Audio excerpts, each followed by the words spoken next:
2 ತಿಂಗಳು ಲಾಕ್ಡೌನ್ ಮಾಡಲೇಬೇಕಾದಂತ ಅನಿವಾರ್ಯತೆ ಇದೆ ಎನ್ನುವಂತ ಮಾತನ್ನ ಐಸಿಎಂಆರ್ ಹೇಳ್ತಾ ಇದೆ. ಅಂತದೊಂದು ಸೂಚನೆಯನ್ನ ಕೊಡ್ತಾ ಇದೆ. ಲಾಕ್ಡೌನ್ ಇದ್ರೂ ಕೊರೋನಾ ಅಟ್ಟಹಾಸಕ್ಕೆ ಬ್ರೇಕ್ ಬೀಳ್ತಾನೆ ಇಲ್ಲ. ಈ ಲಾಕ್ಡೌನ್ ಇದೆ ಅಂತ ಸಂದರ್ಭದಲ್ಲೂ ಕೂಡ ಕೊರೋನಾ ಅಟ್ಟಹಾಸಕ್ಕೆ ಬ್ರೇಕ್ ಬೀಳ್ತಾ ಇಲ್ಲ. ಈಗಿರುವಂತಹ ಲಾಕ್ಡೌನ್ ಇಂದ ಕೊರೋನಾಗೆ ಲಗಾಮು ಕೂಡ ಹಾಕೋದಕ್ಕೆ ಸಾಧ್ಯ ಆಗ್ತಾ ಇಲ್ಲ. ಹೀಗಾಗಿ ಕಟ್ಟುನಿಟ್ಟಿನ ಸೂಪರ್ ಸ್ಪ್ರೆಡರ್ ಆಗುವಂತಹ ಕೆಲವೊಂದಷ್ಟು ಇವೆಂಟ್ಗಳು ಕೂಡ ನಡೀತಾ ಇದ್ದಾವೆ ಕರ್ನಾಟಕದಲ್ಲಿ. ಕೊರೋನಾ ಕಟ್ಟಿ ಹಾಕೋದಕ್ಕೆ ಮತ್ತೆ 2 ತಿಂಗಳು ಲಾಕ್ ಆಗೋದು ಫಿಕ್ಸಾ? ಇಲ್ಲಿ ಮತ್ತೆ 2 ತಿಂಗಳು ಲಾಕ್ಡೌನ್ ಮಾಡಲೇಬೇಕಾದಂತ ಅನಿವಾರ್ಯತೆ. ಮೇ 24ರ ಬಳಿಕವೂ ಕೂಡ ಕರ್ನಾಟಕದಲ್ಲಿ ಬೀಗ ತೆಗೆಯೋದು ಬಹುತೇಕವಾಗಿ ಡೌಟ್ ಆಗಿ ಕಾಣಿಸ್ತಾ ಇದೆ. ಯಾಕೆ ಅಂತ ಹೇಳಿದ್ರೆ 2 ತಿಂಗಳ ಮಟ್ಟಿಗೆ ಏನಾದರೂ ಮಾಡದೆ ಹೋದ್ರೆ ದೊಡ್ಡ ಮಟ್ಟದ ಸಂಕಷ್ಟವನ್ನ ಎದುರಿಸ್ತೀರಿ. ಈಗಿರುವಂತಹ ಸೋಂಕಿತರ ಸಂಖ್ಯೆಯಲ್ಲಿ ಗಣನೀಯವಾಗಿ ಏರಿಕೆಯಾಗುತ್ತೆ. ಕೊರೋನಾ ದೊಡ್ಡ ಮಟ್ಟದಲ್ಲಿ ಸ್ಫೋಟ ಆಗುತ್ತೆ. ಇಂತಹ ಸಂದರ್ಭದಲ್ಲಿ ಅದನ್ನ ಮ್ಯಾನೇಜ್ ಮಾಡೋದಕ್ಕೆ ತೀರಾ ಕಷ್ಟ ಆಗುತ್ತೆ ಅಂತೇಳಿ ಐಸಿಎಂಆರ್ ಹೇಳ್ತಾ ಇದೆ. ಹೀಗಾಗಿ ಲೂಸ್ ಲಾಕ್ಡೌನ್ ಬಳಿಕ ಮತ್ತಷ್ಟು ಟೈಟ್ ಲಾಕ್ಡೌನ್ ಆಗೋದು ಪಕ್ಕನಾ ಅನ್ನುವಂಥ ಬಹುತೇಕವಾಗಿ ಎಲ್ಲ ಕಡೆಯಿಂದ ಕೇಳಿ ಬರ್ತಾ ಇರುವಂತಹ ಮಾತು. ಇಬ್ರು ವೈದ್ಯರ ನಮ್ಮ ಜೊತೆಗೆ ಜಾಯಿನ್ ಆಗಿದ್ರು. ಆಸ್ಪತ್ರೆಗಳನ್ನ ನಿರ್ವಹಿಸ್ತಾ ಇರುವಂತಹ ಕೆಲವೊಂದಷ್ಟು ಆಸ್ಪತ್ರೆಯ ವೈದ್ಯರು ಹೇಳ್ತಾ ಇರೋದೇನು ಅಂತ ಹೇಳಿದ್ರೆ, ಈಗಿರೋ ಪೇಷಂಟ್ಗಳಿಗೆ ಟ್ರೀಟ್ಮೆಂಟ್ ಕೊಡೋದ್ರಲ್ಲೇ ಸಾಕಾಗೋಗಿದೆ. ಮತ್ತಿನ್ನೆಲ್ಲಿ ಕೆಲವೊಂದಷ್ಟು ಪೇಷಂಟ್ಗಳು ಬಂದರೆ ನಾವು ಏನು ಮಾಡೋದು, ಈಗಲೇ ನರ್ಸಸ್ ಇಲ್ಲ, ಡಾಕ್ಟರ್ಸ್ ಇಲ್ಲ ಅಂತ ಹೇಳ್ತಾ ಇದ್ರು.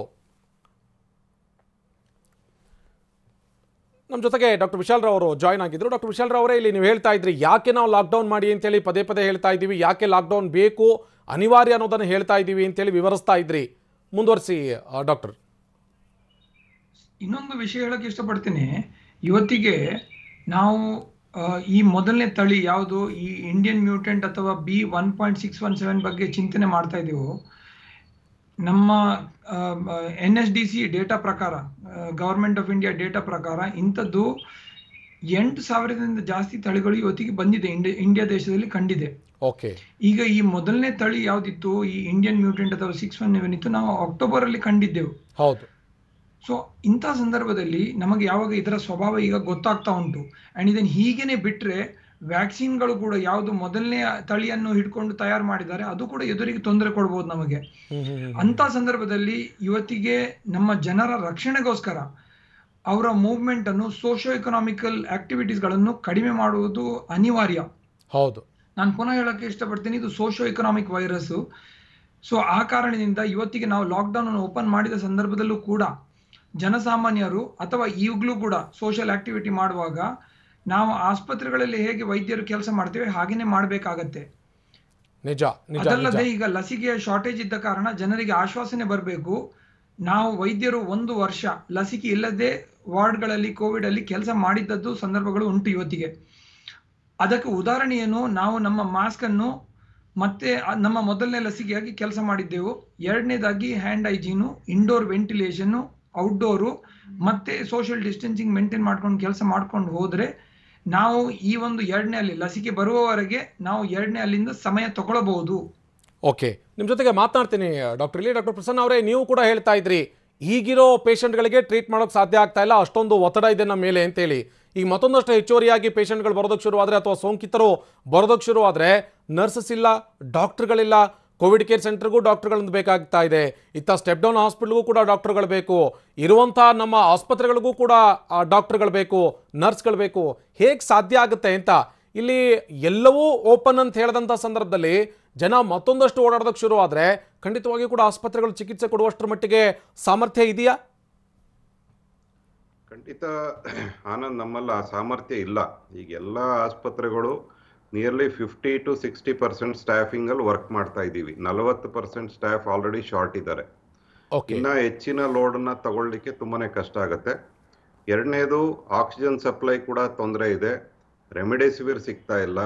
ಈವನ್ ಕೆಲವು ಇಂಪಾರ್ಟೆಂಟ್ ಡ್ರಗ್ಸ್ ಮತ್ತೆ NRBM ಮಾಸ್ಕ್ಗಳು ಇವೆಲ್ಲ ಶಾರ್ಟ್ ಫಾಲ್ ಆಗ್ತಾ ಇದೆ ಆಲ್ರೆಡಿ. ಸೊ ಅದು ಫೀಲ್ ಆಗ್ತಾ ಇದೆ ಸಿಸ್ಟಮ್ ಮೇಲೆ.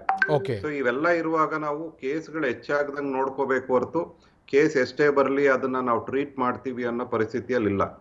ಅದರಿಂದ ಯಾವುದೇ ಒಂದು ಸರ್ಕಾರಕ್ಕೆ ಒಂದು ಬದ್ಧತೆ ಇರಬೇಕು. ಮೊದಲು ನಾವು ಜೀವಗಳನ್ನ ಉಳಿಸ್ಬೇಕು. ಆರ್ಥಿಕತೆ ಅನ್ನೋದು ಸೆಕೆಂಡರಿ. ಜೀವ ಉಳಿದ್ರೆ ತಾನೇ ಅವನ ಮನೆಗೆ ದುಡ್ದು ತಗೊಂಡ್ಬರೋದು. ಯಾಕಂದ್ರೆ ಹೆಚ್ಚಿನ ಜನ ಈಗ ಯಾರು ಸಾವಿಗೀಡಾಗ್ತಾ ಇದಾರೆ ಎಲ್ಲ ಯಂಗ್ಸ್ಟರ್ಸ್, ಮನೆಗೆ ದುಡ್ಡು ಅರ್ನ್ ಮಾಡ್ತಕ್ಕಂಥವ್ರು, ಒಂದು back bone of the family ಅಂತ ಅವರು 25ರಿಂದ 40 ವಯಸ್ಸು 50 ಒಳಗಡೆಯವರೇ ಜಾಸ್ತಿ ಸಾಯ್ತಾ ಇದ್ದಾರೆ. ಹೌದು, ಅದರಿಂದ ಆದಷ್ಟು ಈ ಪ್ರೆಷಿಯಸ್ ಜೀವಗಳನ್ನ ನಾವು ಉಳಿಸ್ಲೇಬೇಕು. ನಿಜ ನಿಜ. ಡಾಕ್ಟರ್ ಪ್ರಸನ್ನ ಅವರೇ, ಇನ್ನೊಂದು ವಿಚಾರ ಐತಿ ಇಲ್ಲಿ. ಸರ್ಕಾರ ಇಲ್ಲಿ ಲಾಕ್ಡೌನ್ ಅನ್ನ ಹೇರಿದೆ, ಅದನ್ನ ಮುಂದುವರಿಸಬೇಕು ಅನ್ನೋದನ್ನ ICMR ಹೇಳ್ತಾ ಇದೆ. ಒಂದೊಮ್ಮೆ ಮುಂದುವರಿಸದೆ ಹೋದ್ರೆ ಏನೇನು ಅನಾಹುತ ಆಗುತ್ತೆ ಅನ್ನೋದನ್ನು ಕೂಡ ICMR ಹೇಳ್ತಾ ಇದೆ. ಇಲ್ಲಿ ಈಗಿರೋ ಪಾಸಿಟಿವಿಟಿ ರೇಟನ್ನೇ ಗಮನಿಸ್ತಾ ಹೋದ್ರೆ ಎಲ್ಲ ಒಂದು ಕಡೆಗೆ ಚಿಕಿತ್ಸೆ ಕೊಡೋದಕ್ಕೆ ಸಾಧ್ಯ ಆಗ್ತಾ ಇಲ್ಲ. ಇನ್ನು ನೀವು ಇದನ್ನೇನಾದರೂ ಓಪನ್ ಅಪ್ ಮಾಡಿದ್ರೆ ಇನ್ನೂ ತೀರಾ ಸಂಕಷ್ಟಕ್ಕೆ ಒಳಗಾಗ್ತೀವಿ ಅಂತೇಳಿ.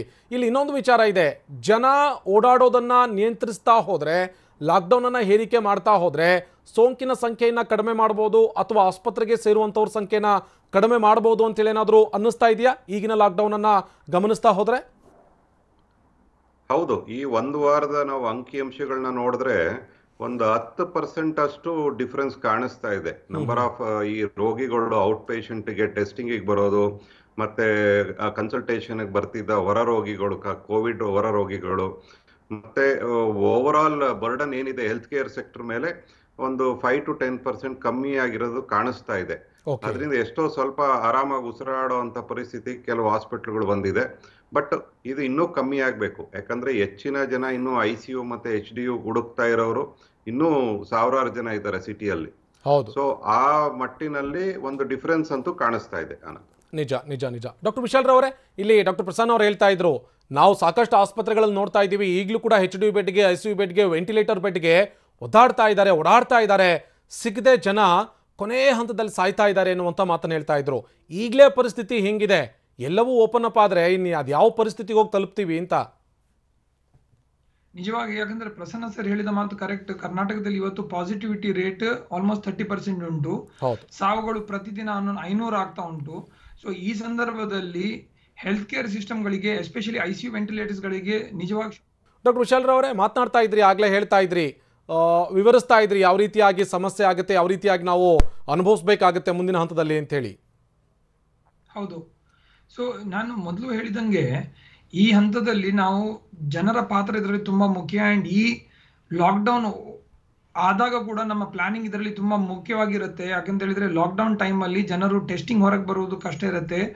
ಅದಲ್ಲದೆ ವ್ಯಾಕ್ಸಿನೇಷನ್ ಡ್ರೈವ್ಗಳಿಗೆ ತೊಂದರೆ ಆಗುತ್ತೆ.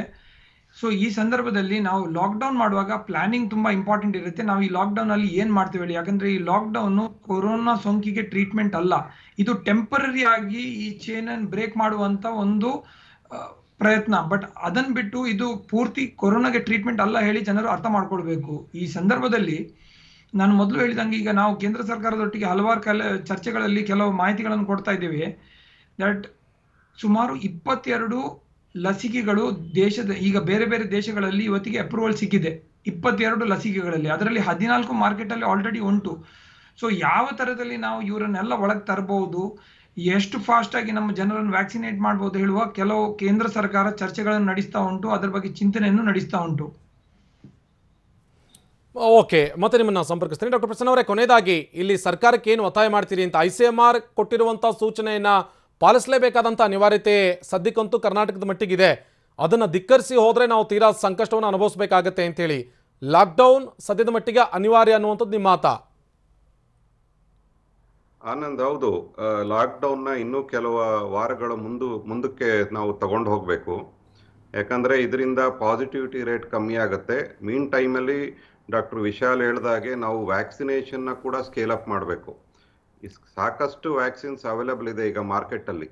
So government already global tender ಕರಿತೀವಿ ಅಂತ ಹೇಳಿದ್ದಾರೆ.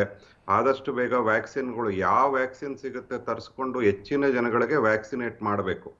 ಅವಾಗಷ್ಟೇ ಲಾಕ್ಡೌನ್ನ ಒಂದು ಏನು ಪಾಸಿಟಿವ್ ನಮಗೆ ರೆಸ್ಪಾನ್ಸ್ ಬಂದಿದೆ ಅದು ಸಸ್ಟೈನ್ ಆಗುತ್ತೆ. ನಾವು ವ್ಯಾಕ್ಸಿನೇಟ್ ಮಾಡದೆ ಸುಮ್ಮನೆ ಲಾಕ್ಡೌನ್ ಮಾಡಿಬಿಟ್ಟು ಮತ್ತೆ ಲಾಕ್ಡೌನ್ ತೆಗೆದ್ರೆ ಮತ್ತೆ ಯಥಾಸ್ಥಿತಿಗೆ ಮರಳ್ತೀವಿ. ಸೊ ಲಾಕ್ಡೌನ್ನ ಇಟ್ಕೊಂಡು ಅದೇ ಟೈಮಲ್ಲಿ ನಾವು ವ್ಯಾಕ್ಸಿನೇಷನ್ನ ಕೂಡ ಎಷ್ಟು ಜನರಿಗಾಗತ್ತೆ ಅಷ್ಟು ಜನರಿಗೆ ತಲುಪಿಸ್ಬೇಕು. ನಿಜ. Thank you so much doctor Prasanna ಅವರೇ, ಇಷ್ಟೊತ್ತು ಟಿವಿನ ಜೊತೆ ಜಾಯ್ನ್ ಆಗಿದ್ದಕ್ಕೆ. ಡಾಕ್ಟರ್ ವಿಶಾಲ್ ರವರೇ, ಇಲ್ಲಿ ಡಾಕ್ಟರ್ ಪ್ರಸನ್ನ ಅವರು ಹೇಳ್ತಾ ಇದ್ರು, ಸದ್ಯದ ಮಟ್ಟಿಗಂತೂ ಲಾಕ್ಡೌನ್ ಅನಿವಾರ್ಯ, ಲಾಕ್ಡೌನ್ ಇನ್ನೊಂದಷ್ಟು ವಾರಗಳ ಕಾಲ ಮುಂದುವರಿಸಲೇಬೇಕಾದಂಥ ಅನಿವಾರ್ಯತೆ ಇದೆ, ಇಲ್ಲದೆ ಹೋದರೆ ನಮ್ಗೆ ಸಾಧ್ಯನೇ ಆಗೋದಿಲ್ಲ ಇಲ್ಲಿ ಚಿಕಿತ್ಸೆ ಕೊಡೋದಕ್ಕೆ ಎನ್ನುವಂಥ ಮಾತನ್ನು ಹೇಳ್ತಾ ಇದ್ರು. ಹೌದು. ಸೊ ಇದಕ್ಕೆ ನಾನು ಪುನಃ ಹೇಳಿದಂಗೆ ಲಾಕ್ಡೌನ್ ಕಂಟಿನ್ಯೂ ಮಾಡುವಾಗ, ಯಾಕಂದ್ರೆ ನಮ್ಮ ಹತ್ರ ಈಗ ಪ್ರಿಪರೇಷನ್ ಅಲ್ಲಿ ನಮ್ಮ ಹತ್ರ ಬೆಡ್ ಶಾರ್ಟೇಜ್ ಉಂಟು, ಆಕ್ಸಿಜನ್ ಅಲ್ಲಿ ನಮ್ಮ ಹತ್ರ ಶಾರ್ಟೇಜ್ ಉಂಟು, ವೆಂಟಿಲೇಟರ್ ನಮ್ಮ ಹತ್ರ ಲಿಮಿಟೆಡ್ ಉಂಟು. ಅಂಡ್ ಇಂಥ ಸಂದರ್ಭದಲ್ಲಿ ಯಾವುದೇ ತರದ ಟ್ರೀಟ್ಮೆಂಟ್ ಪ್ರೂಫ್ ಆಗಿಲ್ಲ. ಆಕ್ಸಿಜನ್ ಬಿಟ್ಟು ನಮ್ಮ ಹತ್ರ ರೆಮ್ಡಿಸಿವಿರ್ ಮೇಲೆ ಡೌಟ್ ಉಂಟು, ಪ್ಲಾಸ್ಮಾ ಮೇಲೆ ಡೌಟ್ ಉಂಟು. ಇಂಥ ಸಂದರ್ಭದಲ್ಲಿ ಯಾವಾಗ ನಮ್ಮ ಹತ್ರ ಟ್ರೀಟ್ಮೆಂಟ್ ಟಾರ್ಗೆಟೆಡ್ ಕೊರೋನಾ ಇಲ್ಲ, ನಾವು ಓಪನ್ ಅಪ್ ಮಾಡಿ ಟ್ರೀಟ್ಮೆಂಟ್ ಪಾಪ್ಯುಲೇಷನ್ಗೆ ಟ್ರೀಟ್ಮೆಂಟ್ ಮಾಡುವಂತ ವೈದ್ಯಕೀಯ ಸಂಘ ಸಂಸ್ಥೆಗಳಲ್ಲಿ ಯಾವುದೇ ತರದ ಅಂತ ಕೆಪಾಸಿಟಿ ಇಲ್ವೇ ಇಲ್ಲ ಹೇಳಕ್ಕೆ ಇಷ್ಟಪಡ್ತೇನೆ. ಇವತ್ತಿಗೆ ಲಾಸ್ಟ್ 1 ತಿಂಗಳ ಮೊದಲು ನೋಡಿದ್ದ ಪರಿಸ್ಥಿತಿ ನೋಡಿದ್ರೆ, ನಾವು ಆ ಪರಿಸ್ಥಿತಿ ವಾಪಸ್ ಹೋದರೆ ನಾವು ಹೊರಗೆ ಬರೋದು ಕಷ್ಟ ಆಗತ್ತೆ. ಅದಲ್ಲದೆ ಸಾವು ಮನೆಗಳಲ್ಲೂ ಕೂಡ ಆಗುವುದು ನೋಡಿದ್ದೇವೆ. ಇಂಥ ಸಂದರ್ಭದಲ್ಲಿ ನಾವು ಮೊದಲನೇದಾಗಿ ಜನರು ಕಲ್ಕೊಳ್ಳುವಂತ ವಿಷಯನು, ಈಗ ಓಪನ್ ಆದಾಗ, ಅದು 1 ವಾರ ಇರಲಿ 2 ವಾರ ಇರಲಿ, ಓಪನ್ ಆದಾಗ ನಮ್ಮ ಸ್ವಭಾವ ಚೇಂಜ್ ಆಗ್ಬೇಕಾಗತ್ತೆ. ಮಾಸ್ಕ್ ನಮ್ಮ ಮೊದಲನೇ ಲಸಿಕೆ, 2ನೇದು ಲಸಿಕೆ ತಗೊಳ್ಳೇಬೇಕಾಗತ್ತೆ. 3ನೇದಾಗಿ ಆಸ್ಪತ್ರೆಗಳನ್ನು ನಡೆಸುವಂಗೆ ನಾವು ನಮ್ಮ ಮನೆ ಆವರಣ ಅಥವಾ ನಮ್ಮ ಕೆಲಸದ ಆವರಣಗಳನ್ನು ನಡೆಸಬೇಕಾಗತ್ತೆ ಹೇಳಕ್ಕೆ ಇಷ್ಟಪಡ್ತೀನಿ.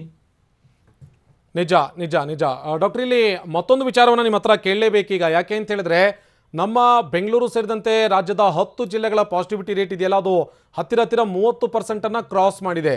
ಇಲ್ಲಿ 30% ಕ್ರಾಸ್ ಮಾಡಿರುವಂಥ ಜಿಲ್ಲೆಗಳಲ್ಲಿ ನಾವು ಲಾಕ್ಡೌನ್ ಹೇರಿಕೆ ಮಾಡಲೇಬೇಕಾದಂಥ ಅನಿವಾರ್ಯತೆ ಇದೆ. ಅದು ಒಂದು ಭಾಗ. ಈಗಿನ ಸದ್ಯದ ಮಟ್ಟದಲ್ಲಿ ಬೆಂಗಳೂರನ್ನು ನಾವು ಬೇಸ್ ಮಾಡಿಕೊಂಡು, ಅಥವಾ ಬೆಂಗಳೂರನ್ನು ಇಲ್ಲ ಇಲ್ಲಿ ಸೋಂಕಿತರು ಜಾಸ್ತಿ ಇದ್ದಾರೆ, ಆಸ್ಪತ್ರೆಗಳ ಸಂಖ್ಯೆ ಕೂಡ ಜಾಸ್ತಿ ಇದೆ, ಚಿಕಿತ್ಸೆ ಕೊಡ್ತಾ ಇದ್ದೀವಿ. ಬಟ್ ನಮ್ಮ ಬೇರೆ ಬೇರೆ ಟೈರ್ 2 ಸಿಟಿಗಳ ಕಥೆ ಏನು, ಅಥವಾ ಸೋಂಕು ಇದೇ ರೀತಿಯಾಗಿ ಹರಡ್ತಾ ಹೋದ್ರೆ ಹಳ್ಳಿಗಳಲ್ಲಿರುವಂಥ ಜನರ ಕಥೆ ಏನು ಅಂತ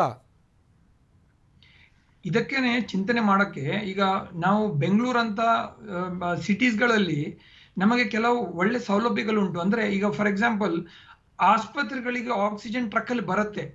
ಅದೇ ನೀವು ಜಿಲ್ಲೆಗಳಲ್ಲಿ ನೋಡಿದ್ರೆ ಅಥವಾ ನಮ್ಮ ಗ್ರಾಮಗಳಲ್ಲಿ ನೋಡಿದ್ರೆ, ಅಲ್ಲಿ ಆಕ್ಸಿಜನ್ ಸಿಲಿಂಡರ್ಗಳನ್ನು ರೀಫಿಲ್ ಮಾಡಕ್ ಹೋಗ್ಬೇಕಾಗತ್ತೆ PH ಗಳಲ್ಲಿ ಅಥವಾ ತಾಲೂಕು ಹಾಸ್ಪಿಟಲ್ಗಳಲ್ಲಿ ಅಥವಾ ಡಿಸ್ಟ್ರಿಕ್ಟ್ ಹಾಸ್ಪಿಟಲ್ಗಳಲ್ಲಿ, ಖಾಸಗಿ ಆಸ್ಪತ್ರೆಗಳಲ್ಲಿ.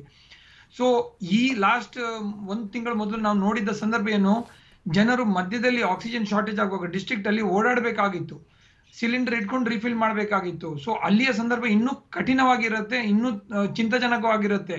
ಆ ಕಾರಣದಿಂದಾಗಿ ನಾವು ಸಿಟಿಯಲ್ಲಿ ಮಾಡಿದ ಮಾಡೆಲ್ ಅನ್ನು ನಾವು ಡಿಸ್ಟ್ರಿಕ್ಟ್ ಗಳಲ್ಲಿ ರೆಪ್ಲಿಕೇಟ್ ಮಾಡೋದು ಕಷ್ಟ ಇರುತ್ತೆ. ಅಲ್ಲಿ ಆಲ್ರೆಡಿ ಟ್ರೈನ್ ಮ್ಯಾನ್ ಪವರ್ ಕಡಿಮೆ ಇರುತ್ತೆ.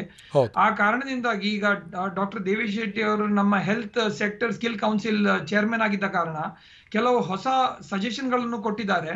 That immediately 10th pass students ಗಳಿಗೆ ಕ್ವಿಕ್ ಟ್ರೈನಿಂಗ್ ಕೊಟ್ಟು ಅವರನ್ನು ಆಕ್ಸಿಜನ್ ಎಕ್ಸ್ಪರ್ಟ್ಸ್ ಏಡ್ಸ್ ಮಾಡಿ ಅಥವಾ ನರ್ಸಿಂಗ್ ಏಡ್ ಮಾಡಿ, ICU ಏಡ್ ಮಾಡಿ, ವೆಂಟಿಲೇಟರ್ ಅಂತ training, quick crash course training ಕೊಟ್ಟು ಮ್ಯಾನ್ ಪವರ್ ಅನ್ನು ಜಾಸ್ತಿ ಮಾಡಬೇಕು ಗ್ರಾಮಗಳಿಗೆ ಹೇಳುವ ಒಂದು ಪ್ರಯತ್ನಗಳು ಇವತ್ತಿಗೆ ನಾವು ಶುರು ಮಾಡಿದ್ದೇವೆ. ತೀರಾ ಯಾಕೆ ಅಂತ ಹೇಳಿದ್ರೆ, ಕೆಲವೊಂದಷ್ಟು ಜಿಲ್ಲೆಗಳಲ್ಲಿ ಅಥವಾ ಕೆಲವೊಂದಷ್ಟು ತಾಲೂಕು ಆಸ್ಪತ್ರೆಗಳಲ್ಲಿ ನುರಿತವಾದಂಥ ವೈದ್ಯರಿಲ್ಲ. ಜನ ಯಾಕೆ ಅಂತ ಹೇಳಿದ್ರೆ, ಆ ಭಾಗದಲ್ಲಿರುವಂಥವ್ರು ಅಥವಾ ಗ್ರಾಮೀಣ ಭಾಗದಲ್ಲಿರುವಂಥ ಜನ ತುತ್ತಾಗಿ ಬಂದು ನಾವೇನಾದರೂ ಚಿಕಿತ್ಸೆ ತೆಗೆದುಕೊಳ್ಬೇಕು ಅಂತ ಹೇಳಿದ್ರೆ ತತ್ಕ್ಷಣಕ್ಕೆ ಸಾಧ್ಯನೂ ಆಗೋದಿಲ್ಲ ಅಷ್ಟು ಜನರಿಗೆ ಚಿಕಿತ್ಸೆ ಕೊಡೋದಕ್ಕೆ. ಈಗಿನಿಂದಲೇ ನಾವು ದೊಡ್ಡ ಮಟ್ಟದಲ್ಲಿ ಲಾಕ್ಡೌನ್ ಅನ್ನುವಂಥದ್ದನ್ನು ಕೇವಲ ನಾವು ಸೋಂಕು ತಡೆಯೋದಕ್ಕೆ ಇರುವಂಥ ಅಸ್ತ್ರ ಆಗಿ ಬಳಕೆ ಮಾಡ್ಕೊಳ್ಳೋದರ ಜೊತೆಗೆ ನಮ್ಮ ಹೆಲ್ತ್ ಇನ್ಫ್ರಾಸ್ಟ್ರಕ್ಚರನ್ನು ಜಾಸ್ತಿ ಮಾಡ್ಕೊಳ್ಬೇಕಾದಂಥ ವ್ಯವಸ್ಥೆಗೆ ನಾವು ಅದನ್ನು ಬಳಸ್ಕೊಳ್ಬೇಕಾಗತ್ತೆ. ಆ ನಿಟ್ಟಿನಲ್ಲಿ ಯಾವೆಲ್ಲ ಕೆಲಸಗಳಾಗಬೇಕು ಅಂತ ಹೇಳ್ತೀರಿ ಈ ಲಾಕ್ಡೌನ್ ಮುಂದುವರಿಸಿದ್ರೆ ಅಂಥ ಸಂದರ್ಭದಲ್ಲಿ? ಈಗ ಐ ಥಿಂಕ್ ಮುಖ್ಯವಾಗಿರುವ ಪ್ರಿಪರೇಷನ್ ನಮಗೆ ಆಸ್ಪತ್ರೆಗೆ ಹೋಗುವಂತ ಪೇಷಂಟ್ಗಳು ಯಾರು ಆಕ್ಸಿಜನ್ ಬೇಕಾದಂಥವ್ರು. ಸೊ ಪ್ರತಿ ಒಂದು ಆಸ್ಪತ್ರೆ ಕರ್ನಾಟಕದಲ್ಲಿ ಇರುವಂತದ್ದು, ಅದು ಸರ್ಕಾರಿ ಆಗ್ಲಿ ಖಾಸಗಿ ಆಗ್ಲಿ, 2 ಕಡೆನೂ ಪ್ರಯತ್ನ ಆಗುವಂಥದ್ದು ಇವತ್ತು ಆಕ್ಸಿಜನ್ ಪ್ಲಾಂಟ್ಸ್ ಗಳನ್ನು ಸೆಟಪ್ ಮಾಡೋದು. ಅದು ಭಾರಿ ಇಂಪಾರ್ಟೆಂಟ್ ಆಗೋಗಿದೆ. ಯಾಕಂದ್ರೆ ಲಾಸ್ಟ್ ಸ್ವಲ್ಪ ದಿನಗಳಲ್ಲಿ ನಾವು ಏನ್ ಕಲ್ತ್ಕೊಂಡೇವು, ಮಿನಿಮಮ್ 50% ಶಾರ್ಟೇಜ್ ಉಂಟು ಹೇಳಿ. ಅಂಡ್ ಇದು 50% ಶಾರ್ಟೇಜ್ ಇನ್ನೂ ಜಾಸ್ತಿ ಆಗ್ಲಿಕ್ಕೆ ಉಂಟು. ಯಾಕಂದ್ರೆ ಪ್ರತಿ ಒಂದು ಪೇಷಂಟ್ ಯಾವುದು ಅಡ್ಮಿಟ್ ಆಗುತ್ತೆ ಅವರಿಗೆ ಆಕ್ಸಿಜನ್ ಬೇಕಾಗುತ್ತೆ ಅಥವಾ ವೆಂಟಿಲೇಟರ್ ಬೇಕಾಗುತ್ತೆ. ಈ ಸಂದರ್ಭದಲ್ಲಿ ಕೆಲವು ಕಠಿಣ ಡಿಸಿಷನ್ಗಳನ್ನು ಕೂಡ ಕೆಲವು ಆಸ್ಪತ್ರೆಗಳು ತಗೊಂಡ್ರು. ಯಾವ ಡಿಸಿಷನ್ ತಗೊಂಡ್ರು, 65ರಿಂದ ಜಾಸ್ತಿ ವಯಸ್ಸಿದ್ದವರನ್ನು ತಗೊಳಕ್ ಆಗುವುದಿಲ್ಲ, ಯುವಕರಿಗೆ ಬೆಡ್ ಕೊಡೋಣ ಹೇಳಿ. ಅಂತ ದಿನಗಳು ಇವತ್ತಿಗೆ ನಾವು ನೋಡಿದ್ದೆವು. ಇಲ್ಲಿ 4 ಪೇಷಂಟ್ ಇರುವಾಗ 68, 73, 45, 33 ಇಂಥವರಲ್ಲಿ 68 ಮತ್ತೆ 78 ಅವರನ್ನು ಬಿಡ್ಬೇಕಾಯ್ತು. ಯಾಕಂತ ಹೇಳಿದ್ರೆ ಯಂಗರ್ ಜನರಿಗೆ ವೆಂಟಿಲೇಟರ್ ಕೊಡ್ಬೇಕಾಯ್ತು. ಇಂಥ ಕಠಿಣ ಇಂಥ ಡಿಸಿಷನ್ಗಳನ್ನು ಕೂಡ ವೈದ್ಯಕೀಯ ಸಂಸ್ಥೆಗಳಿಗೆ ತಗೊಳ್ಬೇಕಾಯ್ತು ಇವತ್ತಿಗೆ. ಇಂಥ ದಿನಗಳು ಪುನಃ ಬರಬಾರ್ದು ಹೇಳಿದ್ರೆ ನಮ್ದು ಒಂದು ಅರ್ಥ ಮಾಡ್ಕೊಳ್ಬೇಕಾಗತ್ತೆ, ನಮ್ಮ ಹತ್ರ ಬೆಡ್ಸ್ ಜಾಸ್ತಿ ಮಾಡುವಂತ ಸಂದರ್ಭ ಇಲ್ಲ. ಬೆಡ್ಸ್ ಜಾಸ್ತಿ ಮಾಡಿದ್ರು ಕೂಡ ಒಂದು 10%, 20% ಜಾಸ್ತಿ ಮಾಡಿದ್ರು ಕೂಡ ಅದಕ್ಕೆ ಆಕ್ಸಿಜನ್ ಸಿಗುವಂತದಕ್ಕೆ ಶಾರ್ಟೇಜ್ ಇದ್ದೇ ಇರುತ್ತೆ. ಅದಲ್ಲದೆ ಇದಕ್ಕೆಲ್ಲ ಔಷಧ ಇವತ್ತಿಗೆ ಇಲ್ಲ. ಇದಲ್ಲದೆ ವೆಂಟಿಲೇಟರ್ ಇದಕ್ಕೆ ಇನ್ನೂ ಶಾರ್ಟೇಜ್ ಇರುತ್ತೆ. ಅಂಡ್ ಮ್ಯಾನ್ ಪವರ್ ನಮ್ಮ ಹತ್ರ ಇಲ್ಲವೇ ಇಲ್ಲ. ಇವತ್ತಿಗೆ ಮ್ಯಾನ್ ಪವರ್ ಅಲ್ಲಿ ಕೂಡ 10-20% ನಮ್ಮ ICUಗಳಲ್ಲಿ ಪಾಸಿಟಿವ್ ಆಗ್ತಾ ಇದ್ದಾರೆ. ಅವರನ್ನು ಮನೆ ಹೋಗಿ ನೋಡ್ಕೊಳ್ಳೋರಿಲ್ಲ. 1 ವರ್ಷ ಡಾಕ್ಟರ್ಗಳು ನರ್ಸ್ಗಳು ಬ್ರೇಕ್ ತಗೊಂಡಿಲ್ಲ. ಅದಲ್ಲದೆ ಈಗ 2ನೇ ಅಲೆಗೆ ತಯಾರಾಗ್ತಾ ಇದ್ದೇವೆ, 3ನೇ ಅಲೆ ಬಗ್ಗೆ ಮಾತನಾಡ್ತಾ ಇದ್ದೇವೆ. ಹೌದು. 8,000ದಂತದ ತಳಿಗಳು ಹೊಸತಾಗಿ ಬಂದಿದೆ. ಈ ಸಂದರ್ಭದಲ್ಲಿ ಅನಾಹುತ ಆಗುವಂತದನ್ನು ನಿಲ್ಸಕ್ಕೆ ಸರ್ಕಾರ ಮಾಡಿದ್ದ ಈ ಒಂದು ಹೆಜ್ಜೆ ಒಳ್ಳೇದಾದಂತದ್ದು ಹೇಳಕ್ ಇಷ್ಟಪಡ್ತೇನೆ. ಅದರೊಟ್ಟಿಗೆ ಲಸಿಕೆಗಳನ್ನು ಜಾಸ್ತಿ ಮಾಡಲಿಲ್ಲದಿದ್ದರೆ ನಾವು ಇನ್ನೂ ಸಮಯಗಳನ್ನು ಕಳ್ಕೊಳ್ತೇವೆ ಇವತ್ತಿಗೆ. ನಿಜ ನಿಜ. ಡಾಕ್ಟರ್ ವಿಶಾಲ್ ಅವರೇ, ಮತ್ತೆ ನಿಮ್ಮನ್ನ ಸಂಪರ್ಕಿಸ್ತೀನಿ. ತೀರಾ ಕ್ವಿಕ್ ಆಗಿ ಒಂದು ವಿಚಾರ ಇದೆ, ನೋಡ್ಕೊಂಡ್ ಬರೋಣ.